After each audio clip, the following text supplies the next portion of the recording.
is being recorded.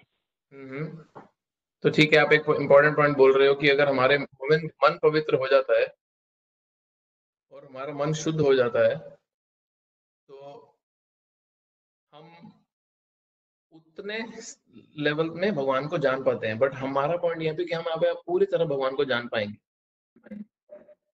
वो क्योंकि विनीत है, क्योंकि भगवान और भगवान के नाम में कोई फर्क नहीं है।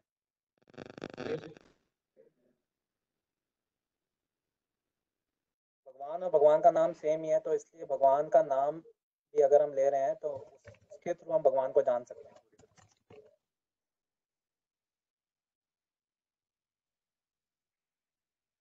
तो इससे भगवान के नाम और भगवान में भेद नहीं है।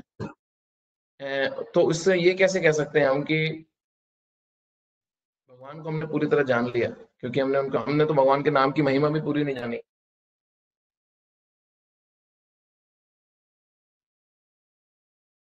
तो मैं बता देता हूँ कि बहुत ज्यादा रहस्य वाली बात भी नहीं है, बट इम्पोर्टेंट बड़ा है। तो मैं जब आपको बताऊंगा तो आप लोगों को सबको लगेगा कि हाँ ये तो पता था, बट कई बार शब्दों में हम डाल नहीं पाते उसको।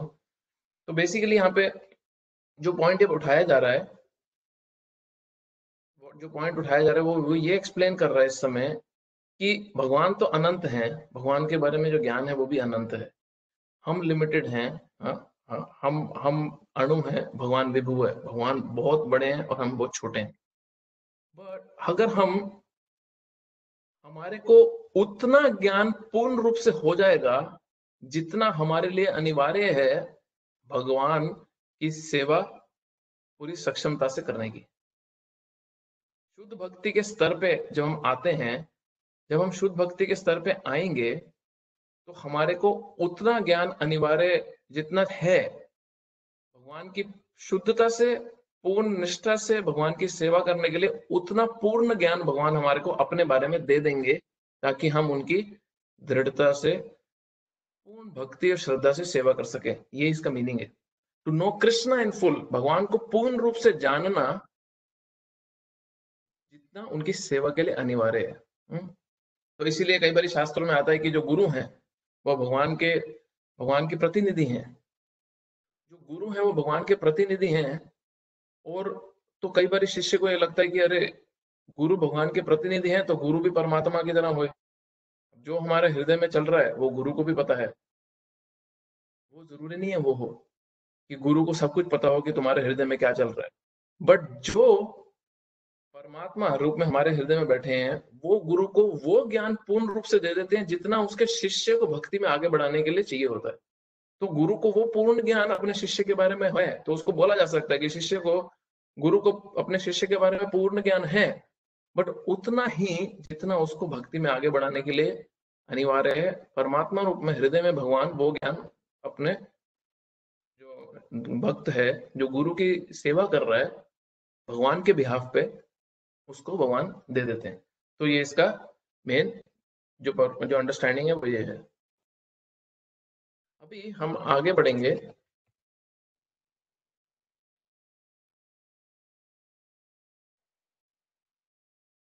अब ये पहले जो 3 श्लोक हमने कवर कर लिए, मेरा आपसे रिक्वेस्ट रहेगा कि अगर आप भगवद गीता में इसके जो तात्पर्य प्रभुपाद जी ने दिए हैं, जो परपोर्ट्स हैं, वो प्लीज पढ़ें, क्योंकि उसमें बहुत ही इंटरेस्टिंग दूसरे शास्त्रों से भी लेके ज्ञान प्रभुपाद जी ने प्रस्तुत किया है। अब हम जाते हैं 4 से 7वें श्लोक तक, जो हमारा अगला सेक्शन है, जो हमारा अगला भाग है इस अध्याय का। और वो उसका नाम है कि कृष्ण किस तरह सारी भौतिक और आध्यात्मिक शक्तियों के स्रोत हैं। How Krishna is the source of all material and spiritual energies. भगवान किस तरह सारी भौतिक और आध्यात्मिक शक्तियों के स्रोत हैं, किस तरह सारी की सारी शक्तियां भगवान से आ रही हैं। तो हम 7वें अध्याय का 4था श्लोक पढ़ेंगे। और विनीत प्रभु, आप अगर स्क्रीन शेयर करना चाहते हो 4थे श्लोक की।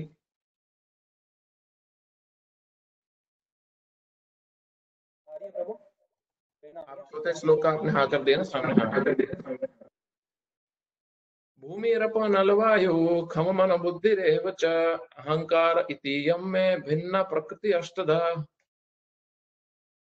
पृथ्वी, जल, अग्नि, वायु, आकाश, मन, बुद्धि तथा अहंकार, ये 8 प्रकार से विभक्त मेरे भिन्न प्रकृतियां हैं। पृथ्वी, जल, अग्नि, वायु, आकाश, ये 5 भगवान की भौतिक प्रकृतियां हैं जो स्थूल हैं। स्थूल मतलब ग्रॉस हैं, जिनको देखा जा सकता है, महसूस किया जा सकता है, इनको छुआ जा सकता है, सूंघा जा सकता है। हाँ? पृथ्वी, जल, अग्नि, वायु, आकाश। और 3 भगवान की जो 3 बाकी भौतिक प्रकृतियां हैं जो सूक्ष्म है, सटल हैं, ये 5 ग्रॉस हैं। और तीसरी बाकी जो 3 है वो सूक्ष्म है, सटल हैं, वो है मन, बुद्धि और अहंकार।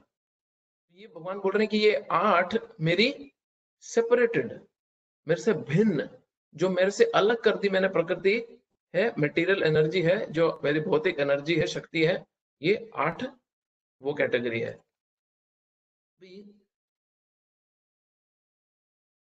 हम अगर ये 8 कैटेगरी को देखते हैं तो सृष्टि में हम जितने भी कॉम्बिनेशंस देख रहे हैं, जिस भी प्रकार की हम चीज, कोई भी मशीनरी आप देख रहे हो, अपना शरीर भी आप देख लो, आप कोई भी प्रकार का गाड़ी आप देख लो, कोई स्पेसशिप बनाया है, गन्स बनाई हैं, मिसाइल्स बनाई हैं, मेडिकल मशीनरीज हैं, कोई भी प्रकार के गैजेट्स देख लो, कोई भी प्रकार का जीव जंतु देख लो, वो ये उनके जो शरीर हैं, उनका जो स्ट्रक्चरल बॉडी है, वो इन 8 चीजों के इस्तेमाल से है।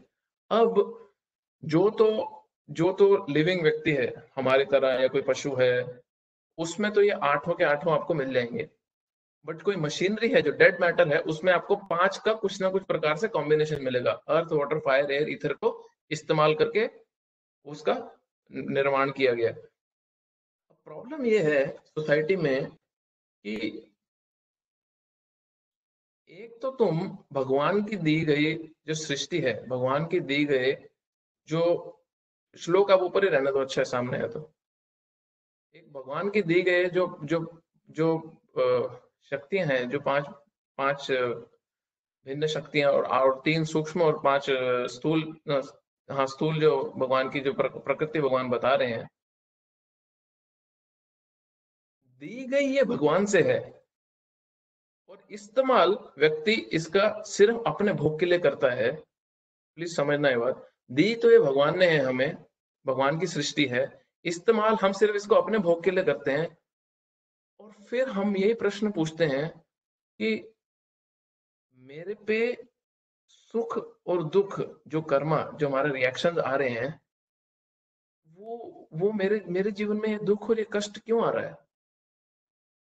और जब शास्त्र, एक्चुअली शास्त्र काफी कठोर शब्दों का इस्तेमाल करते हैं। शास्त्र बोलते हैं कि जो व्यक्ति जिस चीज जिस जिस भी जो भी वस्तु किसी व्यक्ति को बिलोंग करती है, और तुम वो वस्तु उसी व्यक्ति के इस्तेमाल में ना इस्तेमाल करके अपने इस्तेमाल में इसको रखते हो, तो तुम एक्चुअली में चोर कहलाए जाते हो।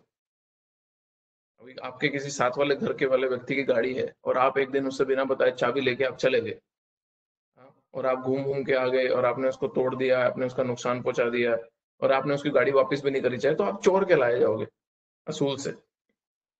बट जब हम पे बात आती है, और हम भगवान की सारी दी गई सृष्टि, भगवान के दिए गए सारे जो जो भौतिक सृष्टि की हम यहाँ पे चर्चा कर रहे हैं, जब हम उसका इस्तेमाल सिर्फ तो सिर्फ अपने लिए करते हैं, और हमारी पूरी की पूरी हम अपनी जीवन शैली देखें तो उसमें भगवान कहीं भी बीच में होता भी नहीं। और फिर जब हमारे को उसका रिएक्शन भोगना पड़ता है, फिर जब हमारे को किसी भी प्रकार का कष्ट आता है, तो हम कंप्लेन किस किस बेसिस पे करें?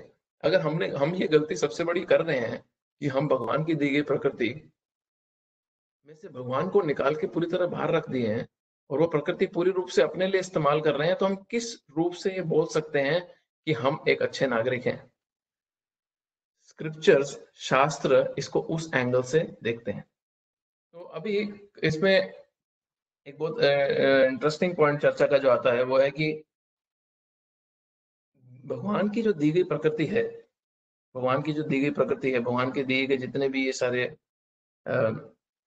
जितने मटेरियल एनर्जी के जितने भी ये फैसेट्स हैं, जितने भी ये डिविजन्स भगवान ने दिए हैं, भूमि अर्पण वायु खमवन बुद्धि रे अहंकार इति में, तो अब एक व्यक्ति अभी श्री ईशोपनिषद एक बड़ा अच्छा इसमें बोलता है, उसका ईशोपनिषद का जो दूसरा श्लोक है वो कहता है, ईशावास्यम इदम सर्वम यत् किंच्या जगत्याम जगत तेना तक्तेन भुंजिता मां गृढ़ कश्च सुविध्यनम। कि मैं एक व्यक्ति को जो अधिकार है उसको अधिकार उतना ही इस्तेमाल करने का है जितना उसके कोटा के द्वारा उसके लिए निर्धारित है। अगर वो अपने से दिए गए ज्यादा कोटा से कोई भी चीज का इस्तेमाल करता है तो वो कर्म का भागीदारी है, उसको उससे जुड़ा सुख और दुख भोगना पड़ेगा। और जितना वो कर भी रहा है अपने इस्तेमाल जो उसके कोटा के लिए है, उसको वो जो वस्तु जो इस्तेमाल कर रहा है उसको भगवान से कनेक्टेड रखना पड़ेगा। अब ये भगवत गीता का ये ईशोपनिषद के इस श्लोक का ये ईशोपनिषद का पहला श्लोक है। ये जो 108 उपनिषद है उसमें सबसे जो महत्वपूर्ण उपनिषद है वो है श्री ईशोपनिषद। श्री ईशोपनिषद का पहला मंत्र ये बता रहा है कि हर चीज भगवान से आ रही है। ईशावास्यम, हर चीज का जो कंट्रोलर है वो भगवान है और भगवान की दी गई संपत्ति है, हम उसमें से जो हमारा निर्धारित कोटा है, पहली बात तो हम उसी का इस्तेमाल कर सकते हैं। दूसरी बात, मैं उसका जो मैं इस्तेमाल कर रहा हूं मैं उसको इस्तेमाल करते समय भगवान से जोड़ रहा हूं कि नहीं। मैं अगर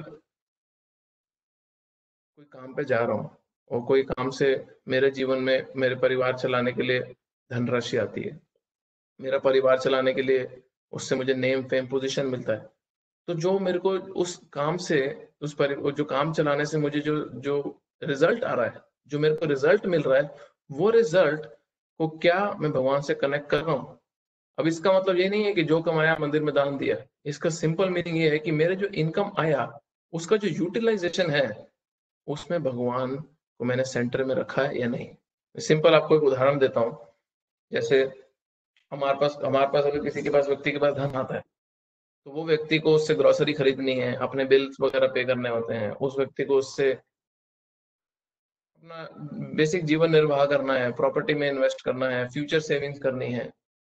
तो अगर उस व्यक्ति का ये सारे कार्य करते समय अगर उसकी चेतना अपने परिवार के साथ भगवान को भी जोड़ लिया, तो उसको जो धनराशि कमाने में जो उसको सुख और दुख उसके अच्छे और बुरे पाप कर्मों के द्वारा मिलना है वो उससे बच सकता है। तो शास्त्रों में 3 प्रकार के कर्म बताए गए हैं जिसपे हम थोड़ा सा डिटेल में जाएंगे आज ये सेक्शन में आगे बढ़ने के लिए।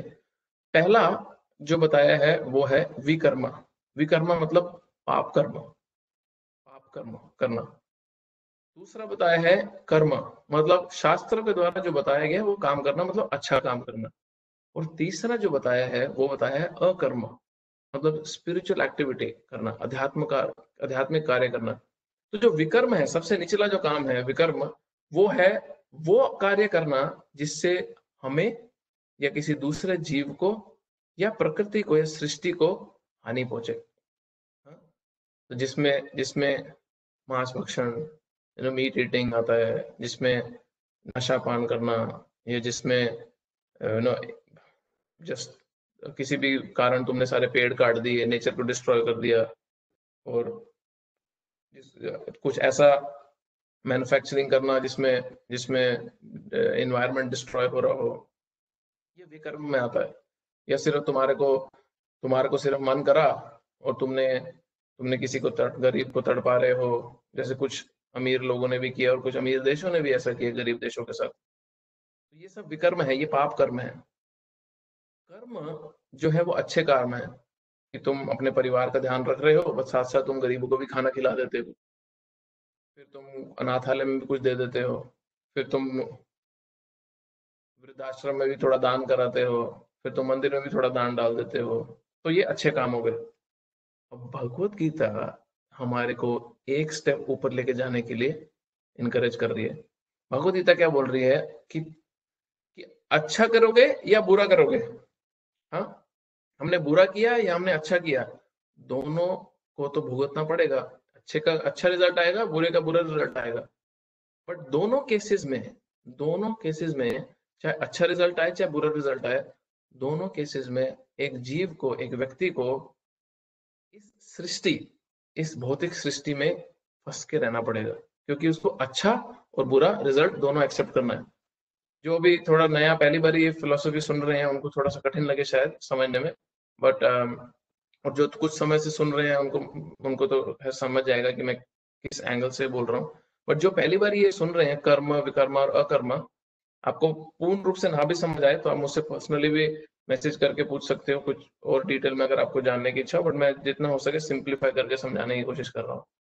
आप बाद में प्रश्न भी पूछ सकते हो इससे जुड़े अगर आपके कुछ होंगे, क्योंकि ये टॉपिक बहुत इंपॉर्टेंट है, क्योंकि इसमें प्रश्न जरूर उठता है।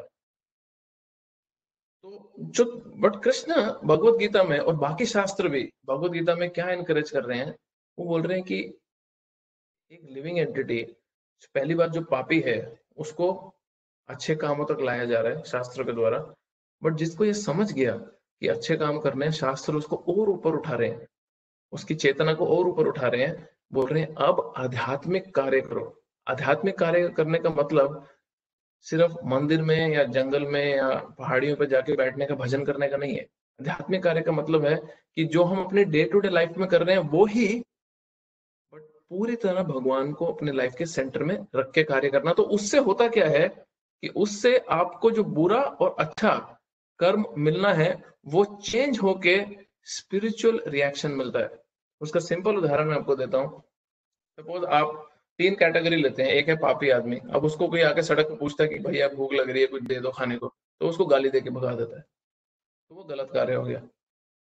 फिर दूसरा जो हायर कैटेगरी है, जो अच्छा काम करता है, वो आया व्यक्ति बोला भैया भूख लग रही है कुछ खाने को दे दो, तो आपने उसको दुकान पे गए, आपने जो वहां पे उसको दुकान पे लेना था आपने खरीद के उसको दे दिया। तीसरा कैटेगरी वो बोलता है भैया भूख लग रही है कुछ खाने को दे दो, तो वो क्या करता है, तीसरा कैटेगरी जो सबसे बुद्धिमान कैटेगरी है, वो क्या करता है कि वो पहले खाने को भगवान को अर्पण करता है और फिर उसको प्रसाद रूप में उस व्यक्ति को खिलाता है। अब हुआ क्या इससे, भगवान का एक बड़ा सुंदर नाम है अपाप विद्धम। अपाप विद्धम का मतलब है कि भगवान को पाप, जो रिएक्शन है किसी भी कार्य में, अगर वो भगवान को अर्पण कर दिया जाए तो भगवान उसका रिएक्शन एब्जॉर्ब कर लेते हैं, क्योंकि भगवान को रिएक्शन इफेक्ट नहीं करता। तो इसलिए भगवान का एक नाम है अपाप विद्धम, पाप उनको अफेक्ट नहीं करता। तो जब इसीलिए पूरी प्रथा सनातन धर्म में चली आ रही है भगवान को प्रसाद भोग लगाने की और भगवान का प्रसाद ग्रहण करने की, ताकि हम उस खाने के माध्यम से पाप ना खाएं, हम भगवान की कृपा रूपी प्रसाद खाएं। बहुत लोगों को लगता है कि प्रसाद का मतलब है सिर्फ थोड़ा सा हलवा मिल जाए या मंदिर में कुछ कुछ भी प्रकार की कुछ तुलसी मिल जाए वो प्रसाद हो गया। पर प्रसाद संस्कृत शब्द है, उसका डायरेक्ट ट्रांसलेशन उसका मतलब है मर्सी, भगवान की कृपा। अब वो भगवान की कृपा खाने के रूप में भी प्रसाद में हो सकती है, भगवान के ज्ञान रूपी प्रसाद में भी हो सकती है, भगवान के भक्तों के संग के प्रसाद में भी हो सकती है, भगवान के दिए हुए फूलों के प्रसाद में भी हो सकती है, भगवान को अर्पण किए हुए पानी के प्रसाद में भी हो सकती है, भगवान का चरणामृत उस रूप में भी प्रसाद में हो सकती है। भगवान की कृपा प्रसाद का मतलब है। तो ये मैं आपको सिंपल 3 एग्जांपल दिया। दूसरा एक और एग्जांपल देता हूँ। सपोज आप सड़क पे जा रहे हैं और वहां पे आपको सड़क पे गिरे हुए आपको कुछ रुपए मिलते हैं या कुछ डॉलर मिलते हैं। सपोज 10,000 रुपए या आपको 10,000 डॉलर मिलते हैं सड़क पे पड़े हुए, तो जो पापी व्यक्ति होगा वो सीधा उसको उठाएगा, ना लेफ्ट देखेगा ना राइट देखेगा, जेब में डालेगा, चलता भागेगा। जो अच्छा व्यक्ति होगा वो क्या करेगा, अरे दस किसी के पैसे गिरे हैं, वो व्यक्ति को ढूंढेगा, उस व्यक्ति को ढूंढने की कोशिश करेगा और हो सकेगा तो किसी ना किसी तरह उस तक वो पैसे पहुंचा देगा, नहीं तो पुलिस को दे देगा। उसने अच्छा काम किया, उसने चोरी नहीं की, उस पैसे अपने जेब में नहीं डाले। अब शास्त्र क्या बोल रहे हैं, तीसरा कैटेगरी, वो बोल रहे हैं कि तुमने ढूंढो, तुम्हें वो व्यक्ति मिला, तुमने कोशिश करी, नहीं मिला, सपोज तुम्हें नहीं मिलता है, वैसे तो मिल जाए तो उसको दे देना चाहिए, बट अगर वो सपोज तुम्हें वो व्यक्ति नहीं मिलता है, तुम उस पैसे को भगवान की सेवा में इस्तेमाल करोगे। तो तुमने क्या किया, तुमने एक एक्टिविटी को कर्म, एक स्पिरिचुअल रिजल्ट में कन्वर्ट कर दिया, जहां पे हमारे को ना पाप मिलेगा ना पुण्य मिलेगा। अब बहुत लोगों को ये समझना बहुत कठिन है कि पुण्य से प्रॉब्लम क्या है, पुण्य मिलने से प्रॉब्लम क्या, पुण्य के काम तो करना ही चाहिए। एक्चुअली में पुण्य के काम में प्रॉब्लम नहीं है, बट पुण्य के काम में एक छोटा सा प्रॉब्लम है, आपके कंपैरिजन में पुण्य के काम बहुत अच्छे हैं। बट पुण्य के काम में एक प्रॉब्लम है, और वो छोटी सी प्रॉब्लम ये है कि पुण्य का जो रिजल्ट है, जो अच्छा रिजल्ट है, जो अच्छा रिएक्शन है, वो भोगने के लिए भी एक जीव को पुनः जन्म लेना पड़ता है और इसी भौतिक सृष्टि में फंसे रहना पड़ता है। तो जो अध्यात्म का जो मेन पर्पस है, स्पिरिचुअल नॉलेज का और स्पिरिचुअल लाइफ का जो मेन पर्पस है, जो लिबरेशन, जो मोक्ष की प्राप्ति, जो मुक्ति की प्राप्ति, जो भगवान की पूर्ण रूप से सेवा की प्राप्ति आध्यात्मिक जगत में जाके होनी है, वो जो पर्पस है वो अचीव नहीं होता है पुण्य के माध्यम से। तो यहाँ पे रह के अच्छा करना और अच्छे बुरे में फंसे रहना भगवत गीता के हिसाब से is not very smart. Krishna Arjun को भगवत गीता में एक जगह बोलते हैं, त्रय गुण्य विषया वेदा निस्त्रय गुण भवर्जुन। कृष्ण बोल रहे हैं अर्जुन को कि अर्जुन, सारे वेदों का मेजॉरिटी ऑफ द वेद, जितने वेद हैं, उसका जो पर्पस है वो सिर्फ ये अच्छे बुरे में ही खेल रहा है। तुम बुरे हो, तुम अच्छे में कैसे हो, तुम इम्प्रूव कैसे हो। बट कृष्ण अर्जुन को बोल रहे हैं निस्त्रय गुण भवर्जुन, अर्जुन इन तीनों गुणों से ऊपर उठना है और स्पिरिचुअल एक्टिविटी में अपने आप को स्थित करना है, अपने आप को आध्यात्मिक कार्य में स्थित करना है। तो ये जो तीन कैटेगरी है, ये हमारे लिए समझना बड़ा जरूरी है, क्योंकि हम जिस जिस जिस डायरेक्शन में हम आगे बढ़ रहे हैं, ये सारी चीजें बहुत इंपॉर्टेंट रहेंगी हमारे सबके लिए। तो अभी ये 8 भगवान ने अपनी भिन्न प्रकृति, जो अपनी सेपरेटेड मटेरियल एनर्जी है, उसके बारे में थोड़ी सी व्याख्या करी है। अभी ये 8 मटेरियल जो एनर्जी भगवान ने बताई है, ये सारी की सारी 8 मटेरियल एनर्जी पूरी की पूरी सृष्टि में एक्सपैंड होती है। और आप कोई भी प्रकार का इंग्रेडिएंट्स आप चाहो तो आप इस 8 से प्राप्त कर सकते हो, इनके कॉम्बिनेशन से प्राप्त कर सकते हो। अगले श्लोक में हम जाते हैं कि ये तो हुई प्रकृति, जो भगवान की मटेरियल एनर्जी, भगवान की भौतिक एनर्जी है। तो हम कहाँ पे फिट होते हैं? तो हमारी पोजीशन क्या है, हम भगवान से रिलेशन में कहाँ आते हैं? ये अगला जो श्लोक है, भगवान हमारे बारे में बात कर रहे हैं। तो ये बहुत इंटरेस्टिंग है, हमारे बारे में चर्चा हो रही है। तो पढ़ते हैं श्लोक। अपरयमितस्त्वम् अन्यं प्रकृतिं विद्धि मे परम, जीवभूत महाबाहो ययेदं धार्यते जगत। ये महाभाव अर्जुन, मेरी स्क्रीन में प्रॉब्लम है। हाँ, हे महाभाव अर्जुन, इनके अतिरिक्त, मतलब जो पीछे 8 वस्तुएं बताई, उनके अतिरिक्त मेरी एक अन्य पराशक्ति है, जो उन्हें जीवों से संयुक्त है, जो उन्हें जीवों से युक्त है, जो इस भौतिक अपर प्रकृति के साधनों का विदोहन कर रही है। कृष्ण बोल रहे हैं कि एक और मेरी सुपीरियर एनर्जी है, जो मेरी एक और शक्ति है, जो पिछली जो मैंने 8 लिस्ट बताई है उससे ऊपर की है। और वो जो लिस्ट है वो जीव है, लिविंग एंटिटीज, आप और मैं, हम जीव हैं, जो इन 8 धातुओं के बने हुए शरीर के बीच में है, हम लिविंग एंटिटी आत्मा। कृष्ण एक बड़ा इंटरेस्टिंग पॉइंट इस्तेमाल कर रहे हैं इसमें। वो जो जो ये लिविंग एंटिटी है, जो उन 8 धातुओं से ऊपर है, वो इस भौतिक प्रकृति, वो जो भौतिक प्रकृति है उसका शोषण कर रहे हैं। हमारी बात करी जा रही है। तो भगवान ने बता रहे हैं, पीछे मेरी 8 धातु थी, भूमि, रप, अनल, वायु, earth, water, fire, air, ether, mind, intelligence, false ego, ये 8 धातु। इसके अलावा मेरी एक स्पिरिचुअल शक्ति है, जो हम हैं, जो जीव है। बट हम इन जो पीछे 8 दिए गए हैं लिस्ट, और उससे जुड़े जितनी पूरी क्रिएशन है, उसका शोषण करने में लगे हुए हैं। ये हमारी पोजीशन है। ये भगवद गीता में भगवान हमारे जीवों को इंट्रोड्यूस भगवान बहुत इंटरेस्टिंग तरीके से कर रहे हैं। ये हमारी पोजीशन है और हमारा ये इंट्रोडक्शन है।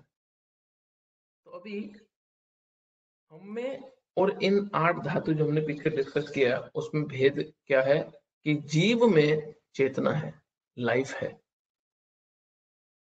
आत्मा में लाइफ है। बहुत सारे साइंटिस्ट आज की डेट में क्लेम करते हैं, बहुत सारे साइंटिस्ट उल्टा भी क्लेम करते हैं, बट बहुत साइंटिस्ट ये भी क्लेम करते हैं कि लाइफ जो है वो मैटर से आती है। जो जीवन है वो मैटर से आता है। मैटर से मतलब केमिकल से उसकी उत्पत्ति है। लाइफ जो है वो केमिकल से आ रही है। तो वो बहुत ही बोल्डली बोलते हैं। आप में से उसको जानते हैं, डिज्नीलैंड के मालिक को, वॉल्ट डिज्नी, जिसने डिज्नीलैंड के जो ओनर थे, अब तो नहीं रहे वो बहुत पैसे वाले आदमी थे। डिज्नीलैंड के जो ओनर थे बहुत ही पैसे वाले आदमी थे। तो उन्होंने मरते समय अपने डॉक्टर्स को बोला कि मेरा जो शरीर है, ये जो मेरा शरीर है, इसको तुम डिस्ट्रॉय मत होने देना, इसको इसको फ्रीज करके रखना।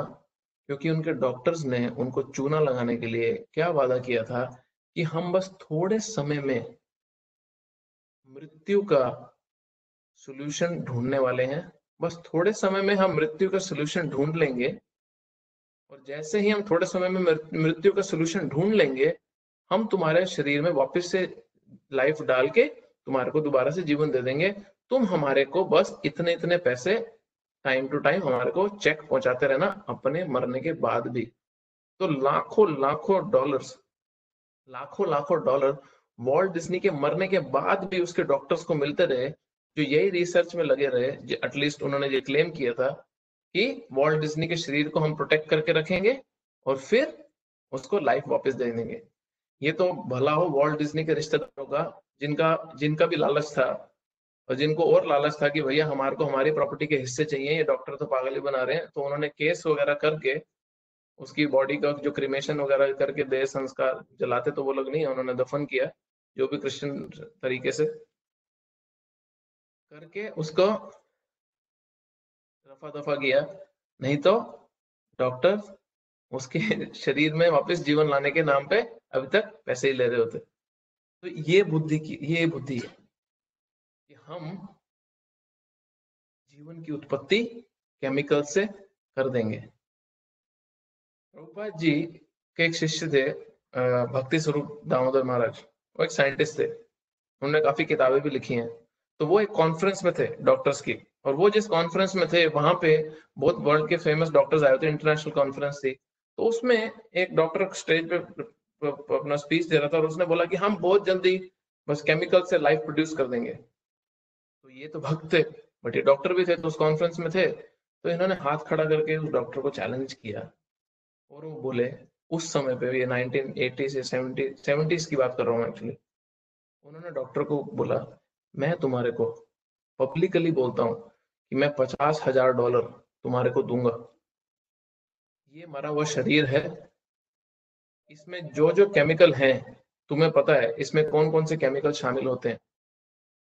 तुम इसमें जो केमिकल मिसिंग है, क्योंकि तुम तो बोल रहे हो कि हम सारे केमिकल से बने हैं, तो इसमें जो केमिकल मिसिंग है तुम इसमें केमिकल वापस डाल दो, और इसमें वापस से जीवन दे दो, और ये अपने पैसे ले लो।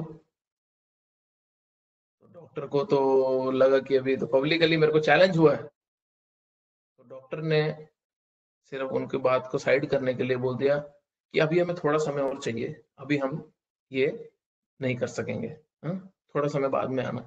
इस बात को ही 50 साल हो गए हैं, और वहीं के वहीं साइंस बैठा है, जहां पे अभी भी केमिकल से लाइफ की उत्पत्ति नहीं हो सकती। अभी कुछ लोग ये क्लेम करते हैं ये सुन के कि अरे साइंस ने टेस्ट ट्यूब भी प्रोड्यूस कर दिए हैं, साइंस ने आईवीएफ तरीके से बच्चे पैदा कर रहे हैं। बट वो उसमें एक चीज भूल गए कि टेस्ट ट्यूब में भी वीर्य एक पुरुष से लिया जाता है, और आईवीएफ जैसी जो टेक्नोलॉजी है उसमें भी वीर्य पुरुष से लिया जाता है। अगर तुम्हें इतना ही गर्व है तो अपनी लेबोरेटरीज में जो मेन का जो सीमन है, जो वीर्य है, वो भी बना लीजिए। वो नहीं चाहिए, वो नहीं बनाना, वो तो पुरुष से ही चाहिए। तो लाइफ केमिकल से नहीं आती, लाइफ लाइफ से ही आती है। तो ये बहुत ही इंपॉर्टेंट, बहुत ही बहुमूल्य एक निचोड़ है भगवत गीता के शुरू के चैप्टर्स का, जहाँ पे बहुत बोल्डली ये क्लेम किया जा रहा है कि जो जीवन का जो जो सोर्स है, जो जीवन का सोर्स है, वो जीवन ही है। अभी ये तो छोटा बच्चा होगा जिसको अकल नहीं होगी, वो बोलेगा कि अरे इलेक्ट्रिसिटी तो हमारे घर में आ रही है।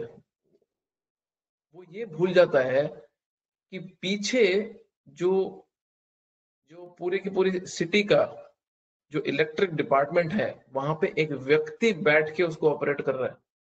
अभी हम कंप्यूटर से बात कर रहे हैं और सडनली हम बोलते हैं अरे कंप्यूटर तो क्या बनाया है, क्या अपने आप से बात कर रहे हैं, रोबोट्स तो अपने आप से बात कर रहे हैं। रोबोट्स किसने बनाए हैं? ह्यूमन ने तो बनाए हैं। तो life only can produce life. एक जीवन की उत्पत्ति एक जीवन से ही हो सकती है। तो साइंस इस एक चीज में कभी सक्सेसफुल नहीं होगा, और बहुत टेक्नोलॉजिकली बहुत एडवांस्ड है जितना मर्जी हो जाए, क्योंकि ये शास्त्र के दिए गए निचोड़ हैं और इसको काटना एक बद्ध जीव मनुष्य के लिए पॉसिबल नहीं है। तो कृष्ण यहाँ पे हमारे को बहुत ही सुंदर रूप में इंट्रोड्यूस कर रहे हैं, जैसा मैंने पहले बोला कि हम इस प्रकृति का शोषण करने वाले व्यक्ति हैं। अभी ये 5000 साल पहले भगवान ने बोला है, और हम अभी इस कंडीशन में है जहां पे हम लॉकडाउन में बैठे ही इसलिए हैं कि हम प्रकृति का शोषण कर रहे थे जीव हत्या के द्वारा, जिसकी वजह से ये वायरस स्प्रेड हुआ और ये हमारा हाल है। तो कर्मों को बहुत अलग अलग लेवल में समझा जाता है। पहला है इंडिविजुअल लेवल पे करना, एक व्यक्ति को उसके पाप का या पुण्य का अच्छा या बुरा रिएक्शन मिलता है। बहुत लोगों में मान्यता है कि हम 10 बुरे करते हैं काम और हम 15 अच्छे काम कर लेंगे, कटकटा के हमारे को 5 का अच्छा भोगना पड़ेगा। ये गलत मान्यता है। अगर किसी की है तो मन से निकाल दीजिए। अगर आपने 10 बुरे काम करे हैं तो आपको 10 का पाप भोगना पड़ेगा। अगर आपने 15 बुरे काम करे तो आपको 15 का अच्छाई भी भोगना, 15 अच्छे काम करे तो आपको 15 का पुण्य भी भोगना पड़ेगा। तो एक कैटेगरी है इंडिविजुअल लेवल पे कर्मा, दूसरा कैटेगरी है कार्मिक लेवल पे, फैमिली लेवल पे कर्मा का मिलना। जैसे सपोज बुखार बेटे को होता है, और जब तक माता पिता को पता नहीं है बेटे को बुखार है तब तक सिर्फ बेटे को ही दुख हो रहा है उस बुखार का। जैसे ही वो फैमिली लेवल पे उस रिएक्शन को एक्सप्रेस किया जाएगा, उसकी चर्चा की जाएगी, वही रिएक्शन और भी लोगों के दुख का कारण बन जाएगा। फिर कम्युनिटी के लेवल पे करना होता है, इंडिविजुअल लेवल, पारिवारिक लेवल, फिर कम्युनिटी लेवल। एक कम्युनिटी में सबसे पास है, किसी की मृत्यु हुई, किसी को चोट लगी तो सबको दुख हुआ, या कम्युनिटी में ही कई बारी, अब जैसे न्यूजीलैंड में क्या हुआ था कि कुछ समय पहले, जैसे हम सुनते आते हैं कि कई आतंकवादी हमले होते हैं, तो उसमें कोई आतंकवादी आता है जो जो फनाटिक कट्टरवादी इस्लाम को फॉलो करता है, वो आके कहीं की हत्या कर देता है। न्यूजीलैंड में उल्टा हुआ।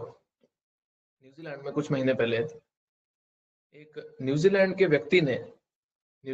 व्यक्ति ने जो पता नहीं क्रिश्चियन था कि नहीं था, उसने एक मस्जिद में जाके शूटिंग करी।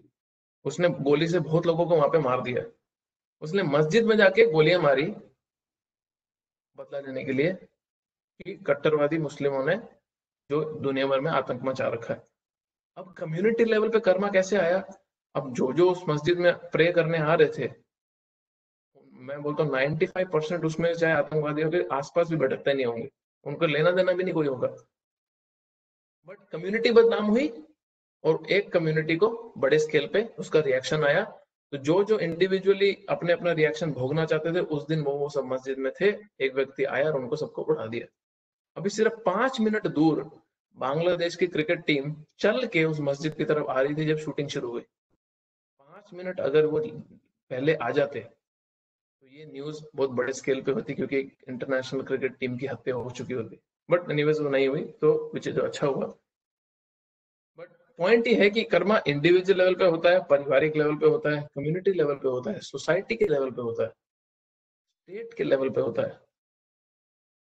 गुजरात में कच्छ में भूकंप आया तो पूरे के पूरे सोसाइटी, पूरे के पूरे स्टेट के पूरे हिस्से को खत्म कर गया। केदारनाथ में बाढ़ आया, पूरे के पूरे एरिया को समाप्त कर गया। फिर कंट्री के लेवल पे कर्मा होता है। कंट्री के लेवल पे कर्मा कैसे होता है? जैसे सीरिया में हम देखते हैं कि भी पूरी की पूरी कंट्री खत्म होगी ऑलमोस्ट। अफगानिस्तान, पूरे के पूरे कंट्री पे इफेक्ट पड़ा है, चाहे पॉलिटिकल था या आतंकवादी की वजह से था, जो भी कारण है। जापान में सुनामी आई तो ऐसा नहीं है कि एक थोड़े थोड़े से एरिया में आई, पूरी कंट्री को हिलाया। बट बोलेंगे अरे नहीं, पूरी कंट्री को कैसे हिलाया, ना वो तो कुछ एरिया को हिलाया था। बट इकोनॉमी पूरी कंट्री की बर्बाद हुई, कितना लाखों करोड़ों डॉलर्स का उनका नुकसान हुआ। तो कंट्री के लेवल पे रिएक्शन आया। उसके ऊपर है पूरे प्लेनेट के लेवल पर रिएक्शन आना। तो पाप कार्य इतना बढ़ता जाता है, बढ़ता जाता है, बढ़ता जाता है कि पूरे प्लेनेट के लेवल तक भी रिएक्शन दे सकता है, जो हम अब देख रहे हैं। कैसे पूरा का पूरा प्लेनेट पे एक रिएक्शन आ रहा है। एनवायरनमेंट डिस्ट्रॉय होना, ये कोरोना वायरस जैसी सिचुएशन, ये पूरे प्लेनेट के ऊपर एक रिएक्शन है, जिसको आ रहा है। तो कर्मा के बहुत बहुत स्टेजेस है। अब इसमें सारा चीजें बहुत साइंटिफिकली इंट्रिकेसीज के साथ हो रहा है, इसमें बहुत उधेड़बुन है। इसको डिटेल में समझना, तोड़ के समझना बहुत कठिन है। कृष्ण भगवद गीता में अर्जुन को बोल रहे हैं कि कर्मों का ये जो उधेड़बुन है, जो नेटवर्क है, अर्जुन इसको समझना इतना कठिन है कि अपना बहुत ज्यादा बुद्धि ये हो कैसे रहा है ये समझने में मत लगाओ, जबकि अपना बुद्धि लगाओ इसमें कि इससे बाहर कैसे निकलना है। हाँ, तो फिर भी कुछ लोग ये चर्चा उठाते हैं कि यदि हम कर्मों वर्मों में विश्वास नहीं करते, हम कर्मों की इस गाथा को नहीं मानते, ये तो डराने धमकाने के लिए शास्त्रों में अच्छा निचोड़ निकाला है कि लोगों को अच्छा बना के दबा के रखना है, तो कर्मों के नाम पे उनको डरा धमका लो। बट बेसिक लॉजिकल साइंस से भी देखा जाए तो कोई भी सृष्टि में ऐसा कोई भी ऐसा काम नहीं होता जिसके पीछे कोई कारण ना हो, जिसको इंग्लिश में कॉज एंड इफेक्ट थ्योरी भी बोला जाता है, और न्यूटन का एक लॉ भी है, every action has equal and opposite reaction. तो आप कोई भी कार्य अगर कर रहे हैं तो वो एक रिएक्शन जरूर प्रोड्यूस करेगा। वो रिएक्शन अपने आप में एक कारण बनता है जो आगे एक और रिएक्शन प्रोड्यूस करेगा। मैं कई बार ये उदाहरण दे चुका हूं, मैं दोबारा एक उदाहरण ये देता हूँ, बेसिक समझ आएगा। सिंपल उदाहरण है, सपोज आप स्कूल चल रहे हैं, अभी तो स्कूल वगैरह सब बंद है, सब बच्चे घर पे हैं, ऑलमोस्ट ऑलमोस्ट के सारे बच्चे घर पे हैं, जिन जिन के बच्चे हैं सब वो स्कूल चल रहे होते हैं। और आप बोलते हो बच्चे को कि कल तुमने स्कूल में नहीं जाना, तो बच्चा अगले दिन स्कूल में नहीं जाता। बट वो जब स्कूल में नहीं जाता तो वहां पे स्कूल में टीचर अनाउंसमेंट करता है कि परसों तुम्हारी पिकनिक है और तुम्हारे को परसों सुबह इतने इतने बजे आना है, हम पिकनिक पे जाएंगे। अब ये बच्चे को उसकी मम्मी ने स्कूल नहीं भेजा, तो मम्मी कारण बनी उस बच्चे को स्कूल ना भेजने का। वो बच्चा स्कूल नहीं गया तो स्कूल ना जाना कारण बना उस बच्चे के पिकनिक पे ना जाने का। अब वो बच्चा पिकनिक पे नहीं गया तो वहां पे जब बच्चे जा रहे थे पिकनिक, वहां पे बस पुल से गिर के पानी में गिर गई।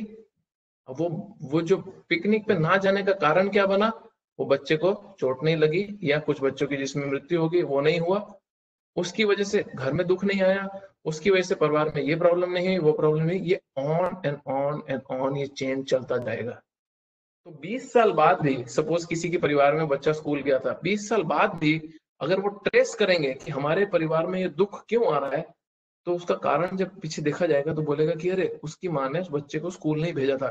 फिर उसके पीछे का कारण ढूंढा जाएगा, क्यों नहीं भेजा था, क्योंकि माँ की तबीयत ठीक नहीं थी। क्यों ठीक नहीं थी, वो ऐसे ऐसे पार्टी पे गई, वहां पे उसको बुखार हो गया, उसने एक्सर्शन करी, ला ला ला on and on and on. ये एक्शन और रिएक्शन का अनब्रोकन चेन चलता रहता चलता रहता चलता रहता चलता रहता। ये बहुत ही अनसाइंटिफिक है, बहुत ही अनरीजनेबल है ये बोलना कि कर्मा एग्जिस्ट ही नहीं करता, क्योंकि हर चीज एक रिएक्शन प्रोड्यूस करती है।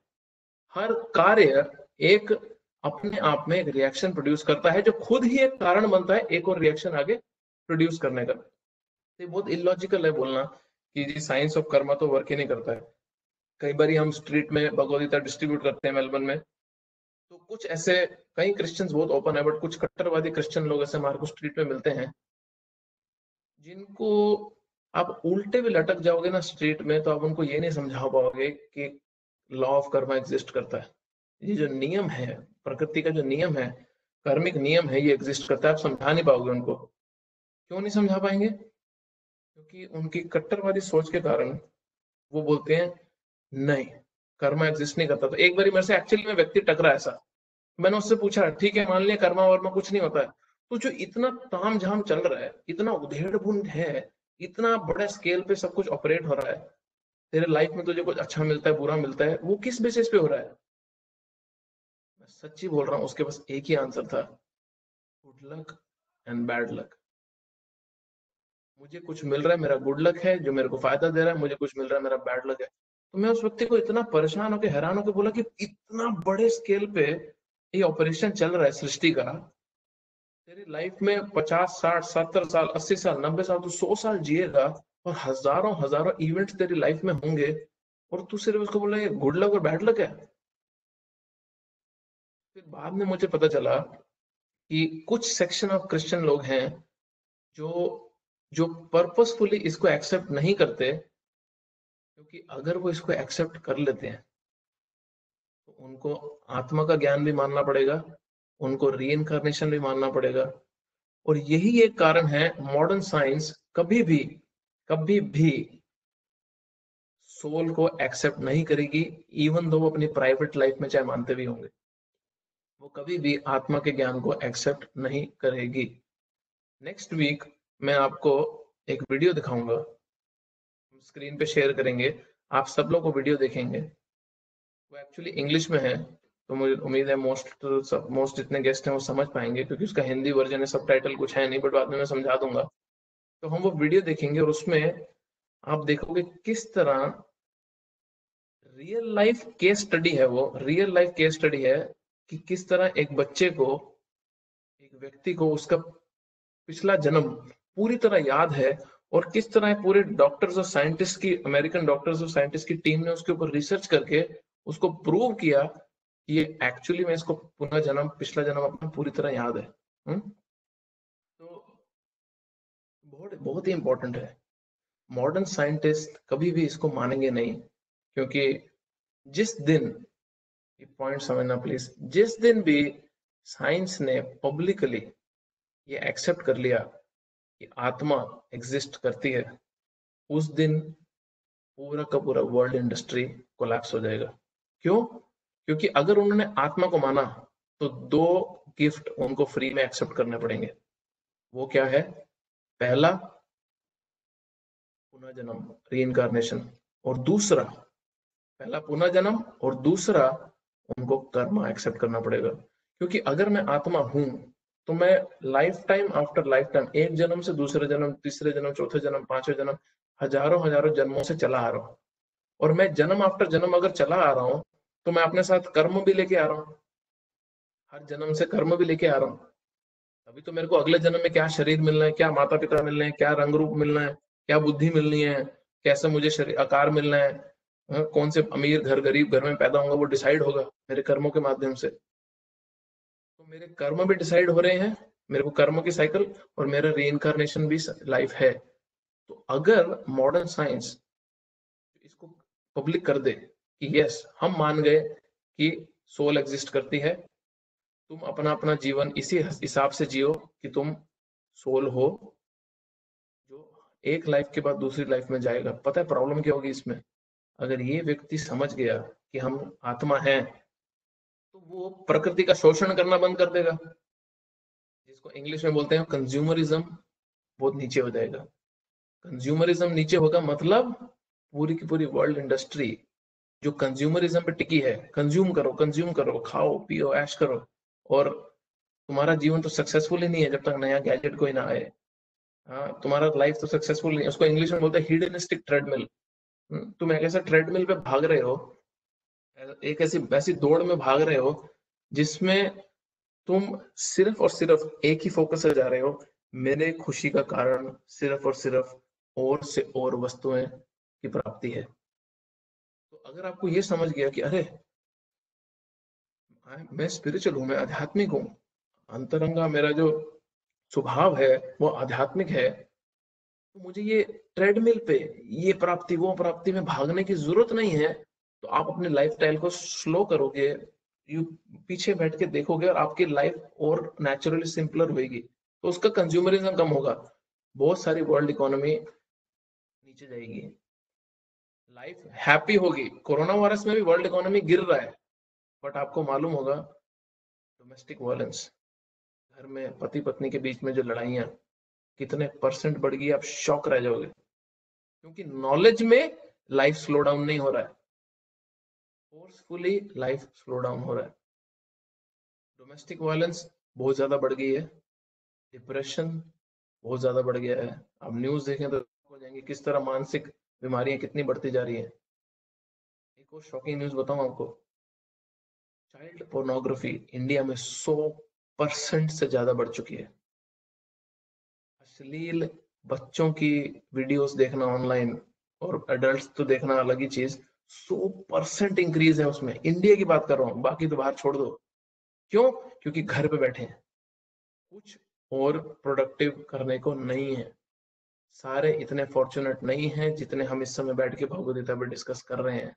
लॉकडाउन में दुगना, मतलब 100% इंक्रीज, मतलब डबल डबल यूसेज हो गया है इंटरनेट का, ये अश्लील चीजें देखने। तो ये जीवन कहाँ जा रहा है? तो स्पिरिचुअल नॉलेज के साथ जब लाइफ सिंपल होता है तो हैप्पीनेस बढ़ता है। मटेरियल फोर्स के कारण, इस भौतिक प्रेशर के कारण जब लाइफ सिंपल करा जाता है, जो सिंपल हो गया अभी लोगों का लाइफ ना, तो ये बीमारी का कारण है। मानसिक बीमारी, घरेलू बीमारियां, और ये इतने गिरी हुई हरकत। तो ये बहुत जरूरी है समझना हमारा। तो अगले श्लोक पे जाते हैं, ताकि हम ये सेक्शन एटलीस्ट कवर कर लें, छठा और सातवां, क्योंकि वो बहुत जल्दी हो जाएगा। एतद् योनीनि भूतानि सर्वानिति उपधारय हम कृष्णस्य जगतः प्रभव प्रलयस्तथा। अब ये छठे और सातवें श्लोक में, छठे और सातवें श्लोक में कृष्ण अपनी, अभी चौथे और पांचवें में कृष्ण ने क्या बताया कि जितने भी भौतिक प्रकृति है उसका कारण मैं हूं, और ये जो आध्यात्मिक जो आत्मा है, जो जीव है, जो हम हैं, उसका भी कारण मैं हूं। अब ये छठे और सातवें श्लोक में कृष्ण बहुत इंटरेस्टिंग बात बता रहे हैं कि ये सारी की सारी चीजें तो मुझसे आ रही हैं, हाँ, बट ये पूरी जो सृष्टि है इसका कर्ता भी मैं हूं, इसको प्रकट करने का कारण भी मैं हूं, और इसका विध्वंस करने का कारण भी मैं हूं। ये प्रकट भी मुझसे होती है, और इसका प्रलय भी मुझसे होता है। ये देखते हैं श्लोक में, सारे प्राणियों का उद्गम इन दोनों शक्तियों में है। जो पिछले दो शक्तियां बताई भगवान ने, बोले सारे प्राणियों का उद्गम इन दोनों शक्तियों में है। इस जगत में जो कुछ भी भौतिक तथा आध्यात्मिक है, जो भी मटेरियल और स्पिरिचुअल है, उसकी उत्पत्ति तथा प्रलय मुझे मुझे ही जाने। उसकी उत्पत्ति तथा प्रलय का कारण जो है, भगवान बोल रहे हैं मैं ही हूं। ये बहुत बोल्ड स्टेटमेंट है भगवान का, ये बहुत डायरेक्ट स्टेटमेंट है भगवान का। ऐसा स्टेटमेंट कई बार एक भौतिक व्याधि व्यक्ति को, जो बहुत ही मेटेरियली ड्राउंड है, पूरी तरह डूब रहा है, उसको ये डाइजेस्ट नहीं होता है। भगवान इतना बोल्ड स्टेटमेंट क्यों दे रहे हैं? मैंने पहली क्लास में एक श्लोक बोला था, मुझे बहुत सुंदर लगता है वो श्लोक, क्योंकि उसमें भगवान की कृपा बहुत डायरेक्ट झलकती है। भगवान उसमें बोलते हैं, जीवेर मायार बद्ध ना ही स्मृति ज्ञान। जीव, हम माया में, भगवान की इस माया में बद्ध हैं, फंसे हुए हैं, पकड़े हुए हैं। ना ही स्मृति ज्ञान, हमारे को ना स्मृति है ना ज्ञान है, ना रिमेम्बरेंस भी नहीं है, मेमोरी भी नहीं है हमारी कि हम फंसे हुए हैं, और पता भी नहीं है कि हम फंसे हुए हैं। जीवेर मायर बद्ध ना ही स्मृति ज्ञान, जीवेर कृपा कहिला, हम पे कृपा करके भगवान ने, जीवेर कृपा कहिला कृष्ण वेद पुराण, हम पे कृपा करके भगवान ने इन वेद पुराण, इन शास्त्रों को दिया है। और हम पे कृपा करके ही भगवान, हम पे कृपा करके ही भगवान अपने बारे में बता रहे हैं, अपने बारे में बता रहे हैं। कोई भी ऐसे अवतार ने आज तक किसी भी शास्त्र में अपने बारे में इतनी डायरेक्ट स्टेटमेंट्स नहीं दी हैं। दो कारण है इसके। पहला कारण है कि कोई दे ही नहीं सकता, वो होना भी तो चाहिए स्टेटमेंट देने के लिए इतनी स्ट्रांग अपने बारे में। दूसरा कारण है, भगवान जितनी करुणा किसी देवी देवता या किसी और व्यक्ति में है नहीं। किसी भी देवी देवता और किसी भी व्यक्ति में भगवान जितनी करुणा नहीं है। मैं आपको पर्सनल मेरा एक एक्सपीरियंस बताता हूँ, मैं नाम नहीं लूंगा, बट वो भक्त इस समय ग्रुप में है जिनके साथ मैं था जब ये घटना हुई। और बहुत बहुत हार्ट टचिंग है, बहुत उसमें बहुत इंस्ट्रक्टिव, बहुत मैसेज बहुत डीप है उसके अंदर। हुआ क्या कि मैं एक भक्त के घर पे गया था मेलबर्न में ही, और उनके घर पे जब मैं गया तो वहां पे घर से मैं बाहर आ रहा था, हम फर्स्ट फ्लोर पे थे, और उनकी वाइफ के हाथ में उनका बच्चा था, छोटा बच्चा, 1-2 साल का छोटा बच्चा था।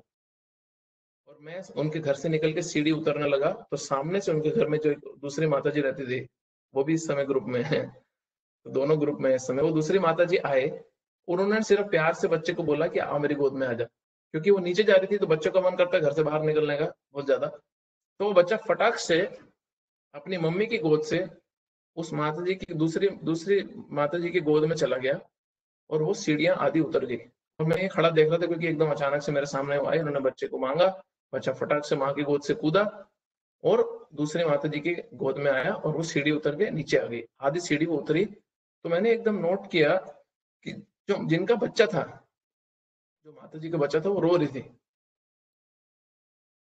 तो मुझे हैरानी ये हुआ एकदम से देख के कि मुझे भी पता है ये मजाक हो रहा है, उस बच्चे की मम्मी को भी पता है मजाक हो रहा है, जो लेडी नीचे लेके गई है बच्चा, उनको भी पता है मजाक हो रहा है, क्योंकि आधी सीढ़ी में जाके उन्होंने बच्चा वापस कर दिया। उनको नहीं पता था मार हो रही है, वो तो मजाक कर रही थी, बच्चे से खेल रही थी। तो हम तीनों को पता है मजाक हो रहा है, बच्चे को नहीं पता तो अलग बात है, हम तीनों को पता है मजाक हो रहा है, और फिर भी माँ रो रही थी ये देख के कि अरे अचानक से मेरा बच्चा मेरे हाथ से चला गया।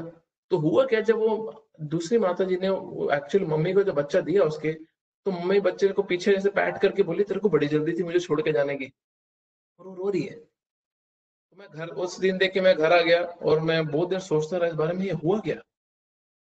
तो एक इसमें बड़ा इंटरेस्टिंग एक फैक्ट निकल के सामने आया कि शास्त्र में छठे स्कंद में भागवतम के एक बड़ा अच्छा उदाहरण आता है, जिसमें भगवान बोल रहे हैं कि आई थिंक ध्रुव महाराज की लीला में आता है ये, जिसमें भागवत में बोला गया कि जो भगवान का हृदय है, जो भगवान का हृदय है, वो हजारों लाखों माओ के हृदय को भी जोड़ दें तो उससे भी ज्यादा उसमें वो ममता है अपने जो हम जीव है हमारे प्रति। हजारों लाखों, एक्चुअली मिलियंस वर्ड यूज किया है, तो लाखों लाखों लाखों करोड़ों करोड़ों माओ के हृदयों को अगर जोड़ दें तो जितनी उसमें ममता है, उतनी ममता भगवान के हृदय में है हमारे प्रति। तो वो एक जो मैं आपको स्टोरी बताया, इस केस में हम तीनों को पता था मजाक चल रहा है, और फिर भी उसकी माँ की जो ममता थी वो रुक नहीं पाई अपने रोने को। तो सोचो, भगवान को तो हम एक्चुअली में छोड़ दिए, हमारा इंटरेस्ट नहीं उनकी तरफ मुंह मोड़ने का भी, तो भगवान के हृदय को क्या लगता होगा। ये भगवान का हृदय है, भगवान के हृदय का मैं कंपेयर आपको दे रहा हूँ, सिनॉप्सिस, एक ब्रीफ दे रहा हूँ कि भगवान का हार्ट कैसा है, क्यों उनको ऐसा नॉलेज देना पड़ा अपने बारे में कि हम आए वापस उनको समझें। इसका एक मैं आपको कॉन्ट्रास्ट देता हूँ जो मेरे साथ हुआ। उसी फैमिली में जो जो जो हस्बैंड थे वो प्रभु के साथ में मंदिर में रूम में बैठा था, और एक्चुअली उनके घर पे था मैं, और अभी वो पापा हैं उसके, पापा के साथ बच्चा खेल रहा है, मैं बैठा हूँ, और जो बच्चे की मम्मी है वो किचन में कुछ काम कर रही है। अभी मम्मी को किसी काम कारण नीचे जाना पड़ता है घर से, और बच्चा ये देख लेता है कि मेरी मम्मी मुझे छोड़ के नीचे जा रही है, मेरी मम्मी मुझे छोड़ के घर से नीचे जा रही है, बच्चा ये सिर्फ देखता है। बच्चा दहाड़ दहाड़ के रोने लगता है कि मेरी माँ मुझे छोड़ के नीचे जा रही है, दहाड़े मार मार के रो रहा है वो बच्चा कि मेरी माँ नीचे जा रही है छोड़ के। क्यों? क्योंकि बच्चे को नीचे जाने का शौक है। पहले वो खेल रहा है, माँ के साथ नहीं है, वो अपना लॉबी में अपने घर के लॉन्ज रूम में खेल रहा है। तो मैं भी परेशान हो गया, अरे इतना जोर जोर से रो रहा है, इतना जोर जोर से रो रहा है, बट उसके पापा इतने परेशान नहीं हुए, पापा को पता होता है बच्चे का स्वभाव। तो माँ नीचे गई, आधा मिनट बीता होगा, 30 सेकंड बीते होंगे, पापा ने उस बच्चे को एक खिलौना दिया, मैं भी अपनी चाबी से खिलाने लगा, और वो बच्चा चुप हो गया। और उसके बाद 45 मिनट तक उसको माँ का कोई नाम और निशान नहीं, कोई याद नहीं। तो ये दो इवेंट जो मेरे सामने हुए, तो मैं सोच रहा था कि एक जगह तो भगवान का हृदय झलक रहा है जो लाखों करोड़ों माओ के समान है, जो मजाक में भी ये बर्दाश्त नहीं कर सकी कि मेरा बच्चा एकदम मुझे छोड़ के चला गया, और उस भगवान को तो हम छोड़ के आ गए हैं, मुंह मोड़ के देखना नहीं चाहते उनकी तरफ। हाँ, हमारे को कितने तामझाम करने पड़े हैं भगवान को, मेलबर्न में बैठ के भी ये सारे डिस्कशन कर रहे हैं हम ये भगवान का अरेंजमेंट है हमारे लिए, क्योंकि हम इंटरेस्टेड ही नहीं है भगवान की तरफ मुड़ने में। आप लोग हैं, मैं जनरल बात कर रहा हूँ, तभी आप बैठ के सुन रहे हो शांति से। और दूसरी जगह कॉन्ट्रास्ट है, हम वो बच्चा जो हम जीव हैं, जो बहुत दहाड़ दहाड़ के रोया माँ के लिए, और 10 सेकंड में दूसरा आपने उसको एक टॉय दे दिया, और उस बच्चे को याद भी नहीं कि मेरी माँ की मुझे जरूरत है।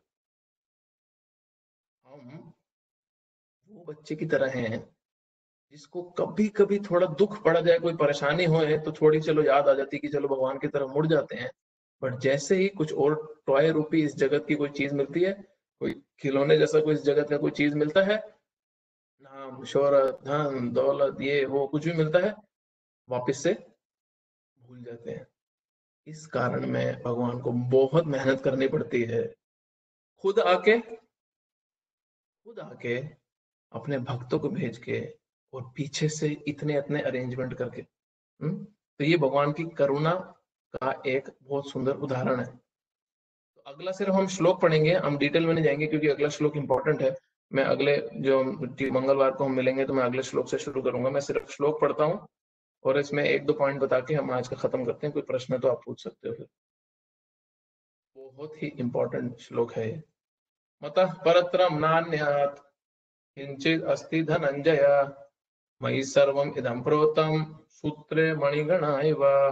ये 7वें अध्याय का 7वां श्लोक। हे धनंजय, भगवान अर्जुन को संबोधन करते हुए बोल रहे हैं, मुझसे श्रेष्ठ कोई सत्य नहीं है। जिस प्रकार मोती धागे में गुठे रहते हैं, उसी प्रकार सब कुछ मुझ पर ही आश्रित है। इतना अमेजिंग तरीके से कृष्ण ने एक सिंपल ट्रूथ को एक्सप्लेन कर दिया है। वो बोल रहे हैं कि मुझसे ऊपर कोई सत्य नहीं है।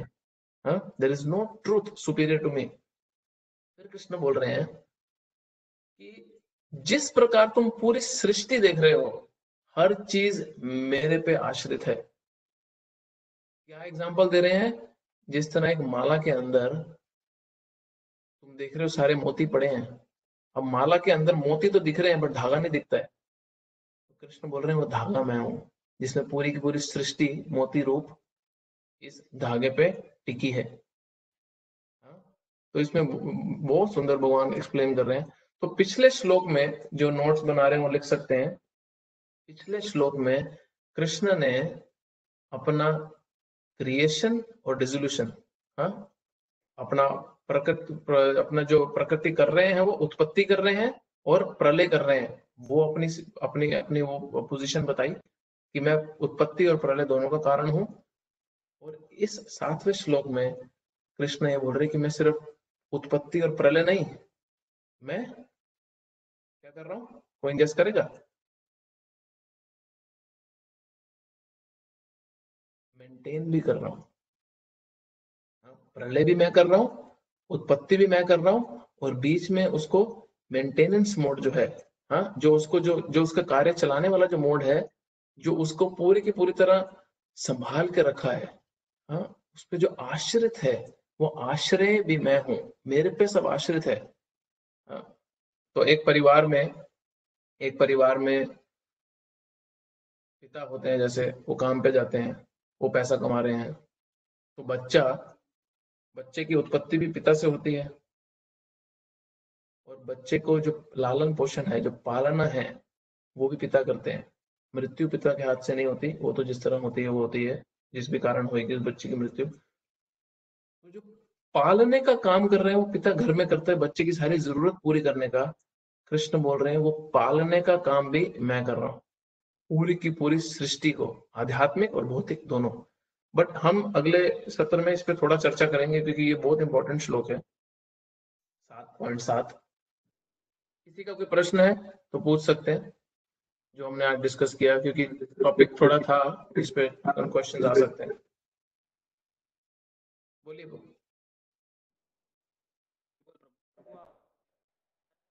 आवाज नहीं आ रहा आपका विनीत?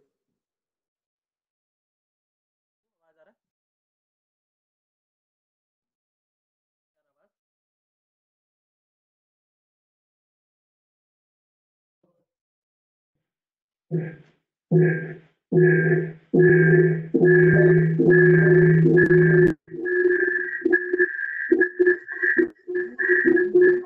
कहीं पे दो सिस्टम इकट्ठे चल रहे हैं।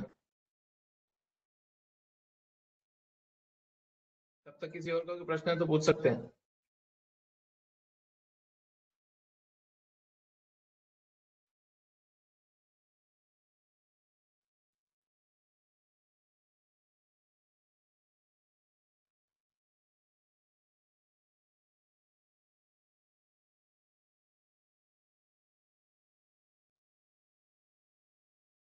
बोलिए विनीत प्रभु। आ रही आवाज आ रही है प्रभु? ये बोलो। आप जो उदाहरण दे रहे थे, नहीं आ रही, थोड़ा सिस्टम के पास आके बोलिए प्लीज। बच्चे को अगर दूध ले जाते हैं माँ, माँ माँ बहुत, आवाज आ रही है प्रभु अभी? नहीं, हाँ बोलो। आप उदाहरण दे रहे थे कि बच्चे को अगर माँ से दूध ले जाते हैं तो माँ बहुत परेशान हो जाती है, और आप बोल रहे थे भगवान का हृदय इससे भी बहुत बहुत बड़ा बड़ा बड़ा है ना? मेरा प्रश्न ये है कि हम अनर्थ हम मान गए हैं, भगवान को याद करते हैं, भगवान का नहीं हृदय आ रहा इतने आवाज। बड़ा है, हाँ भगवान का हृदय इतने बड़ा है, तो हाँ। हमारे अनर्था इतनी जल्दी खत्म क्यों नहीं होते हैं? क्योंकि अगर बच्चा बच्चे के तो सारे, अगर कोई गलती करता है तो माँ फटाफट माफ कर देती है, तो उसी प्रकार भगवान इतना टाइम क्यों लगा रहे हैं हमें माफ करने में? हाँ, तो ये भी हमारी बीमारी का एक और लक्षण है। आप म्यूट कर लो आपका। तो प्रभु का प्रश्न है कि भगवान का हृदय तो इतना बड़ा है, इतनी माओ के बराबर है, तो फिर हमारे जो अनर्थ हैं वो खत्म क्यों नहीं होते, इतना देर क्यों लग रहा है हमारे को शुद्ध होने में। ये हमारी बीमारी का एक मेजर कारण भी ये है कि पाप करें हम, गलतियां करें हम, और उसको फटाफट शुद्ध करने की जिम्मेदारी भगवान पर डालें, और वो नहीं हो तो ब्लेम भी उन्हीं को करें। हाँ, तो ये नेचुरल है एक बद्ध जीव के लिए ऐसा बोलना है, सोचना। जबकि जबकि ये हमारे को सोचना चाहिए कि भगवान कितना कृपालु है कि मैं कुछ समय पहले, सिर्फ कुछ साल पहले इंटरेस्ट भी नहीं लेता था, मैं सोच भी नहीं सकता था कि मैं इस डायरेक्शन में कभी अपना जीवन चलाने की प्रयास भी करूंगा, मैं कभी कोशिश भी करूंगा कि मेरा जीवन भगवद गीता के आधार पे चल सके। हाँ? और सिर्फ मैंने थोड़ी सी इच्छा करी, भगवान के भक्तों के कांटेक्ट में आया, और अभी 3 4 5 साल के अंदर ही ऐसा हो गया कि मुझे मेरे लाइफ का एक गोल समझ आने लगा, मेरे लाइफ का एक पर्पस समझ आने लगा। मेरे को मेरे अनंत कोटि जन्मों का, लाखों लाखों जन्मों का कचरा मैंने इकट्ठा किया। अब मैं उसको 2 5 साल में सोच रहा हूँ कि फटाफट वो हट जाए, क्योंकि अब मुझे चाहिए वो हट जाए, और वो नहीं हट रहा तो मैं भगवान पे परेशान हो रहा हूँ। तो ये इतना इतना फेयर डील नहीं है। एक भक्त को हमेशा भगवान की करुणा किस तरह दिखती है, उसको भगवान की करुणा दिखती है कि भगवान किस तरह उसके जीवन में अलग अलग मोड़ पे प्रयत्न कर रहे हैं उसको प्रकृति करने के लिए, उसकी और प्रकृति आगे हो भगवान के प्रति, उसके लिए। अभी एक बद्ध जीव का एक लक्षण है, मतलब मैं आपको डायरेक्टली नहीं बोल रहा ऐसा, बट एक प्रश्न का उत्तर दे रहा हूँ ऐसा।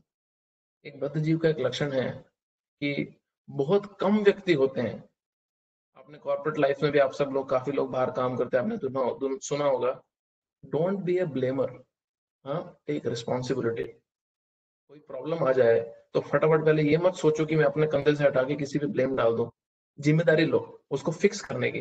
हाँ, तो ये एटीट्यूड, ये स्पिरिचुअल लाइफ में भी एटीट्यूड बहुत ज्यादा अनिवार्य है कि भगवान तो अपनी तरफ से इतना मेहनत कर ही रहे हैं, खुद आके गीता बोल के गए, अर्जुन के माध्यम से गीता बोली। मेलबर्न में आप बैठे हो, आप में से बहुत सारे लोग मेलबर्न में हो इस समय, और आप मेलबर्न में बैठे हो, मेलबर्न का मंदिर है, आप इंडिया में भी हो। भगवान ने फैसिलिटी क्रिएट किया है कि हम ये अरेंजमेंट कर सकते हैं, भगवान के भक्तों द्वारा ये शास्त्र दिए गए हैं, मंदिर है, और और सिर्फ एक ही चीज तो उन्होंने हमारे पे छोड़ी है, एक सिंसियर डिजायर कि मुझे भगवान के प्रति अपनी आसक्ति बढ़ानी है, मुझे भगवान की ओर जाना है। अब वो सिंसियर डिजायर जो एक चीज उन्होंने सिर्फ हमारे ऊपर छोड़ी है। अब वो सिंसियर डिजायर में हम अपनी असलियत सारे के सारे खुद भी जानते हैं कि हम कितनी बारी सिंसियर रहते हैं उस डिजायर को लेके, कि मेरे जीवन में मुझे जो कार्य मैं कर रहा हूँ वो मेरे को, अब ऑनेस्टली मुझे अपने मन में सारे सोच सकते हैं, इस समय 31 लोग ऑनलाइन है, हम सारे के सारे अपने मन में सोचने चाहिए कि मेरे जीवन में जितने मैं कार्य कर रहा हूँ, मैं कितनी बार ये सोचता भी हूँ मन में कि ये कार्य मुझे भगवान की ओर लेके जाएगा या भगवान से दूर लेके जाएगा। बहुत बारी तो हमारे को याद ही नहीं रहता, और जब याद आता भी है तो बोलते हैं नहीं यार ये तो जरूरी है, ये तो मैं करना ही है। ये कौन सोचेगा हर समय ना कि ये कार्य मुझे भगवान के पास लेके जाएगा या दूर लेके जाएगा। तो जिम्मेदारी लेना, एक भक्त के लिए जिम्मेदारी लेना बहुत ही अनिवार्य है। जिस तरह एक कॉर्पोरेट लाइफ में अगर आपको प्रगति करना है तो आपको जिम्मेदारी लेना बहुत जरूरी है, उसी तरह भक्ति में अग्रसर होना है, आगे बढ़ना है तो जिम्मेदारी लेना बहुत जरूरी है, क्योंकि भगवान तो अपना कार्य कर ही रहे हैं, वो तो चाहते ही हैं। सोचो, आपने millions and millions of life time का कचरा इकट्ठा किया, भगवान आपको प्रॉमिस क्या कर रहे हैं, क्या प्रॉमिस कर रहे हैं भगवत गीता में, गत्वा न निवर्तन्ते तद धामम परमम मम। हाँ, एक बारी तो मेरे धाम में आ जाओ, वहां से कभी वापस नहीं जाओगे। और क्या करना है उसके लिए, इतना सिंपल उदाहरण बोल रहे हैं भगवान, बोल रहे हैं कि जो व्यक्ति सिर्फ मेरे कर्म और जन्म जन्म कर्म चवे दिव्यम एवं जो व्यक्ति तत्वतः त्यक्त्वा देहम पुनर्जन्म नाइति मामेति सो अर्जुन, जो व्यक्ति मेरे जन्म और कर्म के बारे में सिर्फ जान लेता है तत्व से, मेरी एक्टिविटीज और मेरे बर्थ के बारे में, भगवान का बर्थ जो है वो स्पिरिचुअल है, हमारे आपके जैसा बर्थ नहीं है। भगवान का जो बर्थ है वो स्पिरिचुअल, भगवान का जो प्रकट्य है, भगवान का जो कारण है आने का, और भगवान की जो एक्टिविटीज है, सिर्फ उसको अगर कोई तत्व में जान ले, तो कृष्ण क्या बोल रहे हैं गीता में, क्या प्रॉमिस कर रहे हैं, त्यक्त्वा देहम पुनर्जन्म नाइति मामेति सो अर्जुना, ये जन्म के बाद तुम्हारे को दोबारा इस दुख के जगह पे जन्म नहीं लेना पड़ेगा। क्यों? क्योंकि मैं अपने धाम में बुला के तुम्हारे को पूर्ण रूप से मुक्ति प्रदान करूंगा। तो अभी इससे ज्यादा भगवान क्या करेंगे। मतलब आप सोच रहे कि 5 7 8 साल में थोड़ा सा हम आध्यात्मिक रुचि दिखाएं और फटाफट फटाफट काम हो जाए, तो शॉर्टकट नहीं चलता। स्पिरिचुअल लाइफ इजी है, स्पिरिचुअल लाइफ सिंपल है, सॉरी स्पिरिचुअल लाइफ सिंपल है, कॉम्प्लिकेटेड नहीं है, बट इतनी इजी भी नहीं है। क्यों? क्योंकि गोल जो हमारे को प्राप्त करना है वो बहुत सुपीरियर है। तो शॉर्टकट में मेरा आप सबसे हाथ जोड़ के ये रिक्वेस्ट रहेगा कि शॉर्टकट में इस बहुत बड़े गोल को अचीव करने की प्रयास मत करना, और जो भी व्यक्ति आपको शॉर्टकट के रास्ते देगा प्लीज उसको एक्सेप्ट मत करना, क्योंकि ये इतना वैल्यूएबल गोल शॉर्टकट में नहीं मिलता है। गूगल पे आपको कोई ऐड आती है, 15 दिन में ये कोर्स करके आपको 2 लाख की नौकरी। हाँ, आपको ही पता है ये फेक है, अकाउंट हैक करेगा, कुछ ना कुछ करेगा, तुम्हारे अकाउंट में बस एक साइन इन करो और $2 लाख आ जाएगा। हमें सबको पता है वो फेक न्यूज है, वो तो फेक हैक करने के लिए वो सारे वेबसाइट बना रखी है उन्होंने, शॉर्टकट में व्यक्ति बोलता है बस तुम इस बाबा के पास, इस संत के पास आके थोड़ा सा दान दे दो, अपना तुम्हारे जीवन की सारी जो कष्ट है वो दूर हो जाएंगे। बस कृपा आने लग जाएगी। बोलते क्या करें, क्या मिसिंग है तुम्हारे जीवन में, अरे तुम समोसे के साथ इमली की चटनी नहीं खाते हो, लाल चटनी खाते हो, यही तुम्हारी कृपा रोक के बैठा, तुम कृपा आने लग जाएगी। अरे ऐसे नहीं रुक, ऐसे ऐसे जब हमारे को बहुत शॉर्टकट में स्पिरिचुअल गोल्स चाहिए होंगे ना, तो हमारा बहुत अच्छे से शोषण होगा, बहुत अच्छे से हमारे को एक्सप्लॉइट किया जाएगा। प्रभुपाद जी के स्पिरिचुअल मास्टर बोलते थे कि चीटर्स गेट चीटेड, जिसको धोखा देना है उसी को ऐसे शिष्य मिलते हैं जिनको धोखा खाना है, और जिनको धोखा खाना है उन्हीं को ऐसे गुरु मिलते हैं जिनको धोखा देना है। तो we don't want shortcuts also, we don't want a very easy process, because shortcut is very easy, but we want a simple process that we understand I am spiritual by nature and I want to develop my loving relationship with the Supreme Lord। मुझे भगवान के साथ अपना प्रेम में संबंध स्थापित करना है, और उसके लिए मुझे क्या क्या कार्य करना पड़े उसके लिए मैं जिम्मेदारी लेता हूँ और वो कार्य आगे करता हूँ। बाकी जिम्मेदारी भगवान की है। ये इतना वैल्यूएबल पॉइंट है, बाकी जिम्मेदारी भगवान की कैसी है, क्योंकि भगवान ज्यादा इंटरेस्टेड है हमारी मदद करने में, हम कम इंटरेस्टेड है अपनी मदद करने में, ये समझ लेना प्लीज। भगवान इंटरेस्ट हमसे दसियों हजार गुना ज्यादा है हमारी मदद करने में, और हमारा इंटरेस्ट हमारी ही मदद करने में बहुत कम है। ठीक है ना विनीत ब्रो?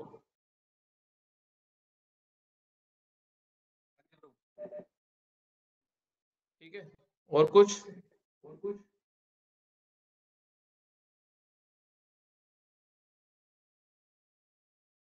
ठीक है, मंगलवार को मिलते हैं आप लोगों से। धन्यवाद। ग्रंथराज श्रीमद् भगवद गीता की जय, श्रील प्रभुपाद की जय, हरे कृष्ण।